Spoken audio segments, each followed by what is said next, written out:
Hello, everybody. D smell good in the building.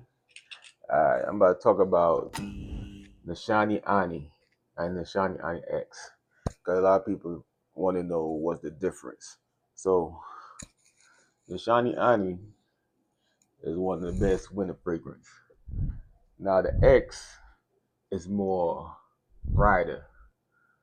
Annie is more winter, you know, date night, vanilla, ginger, cardamom.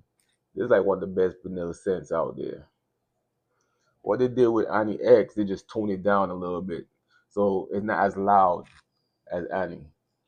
It's nice and smooth. It got more of a fruity take to it, playful. So the bottom line is Annie is more winter fall. X is all year round. That's it.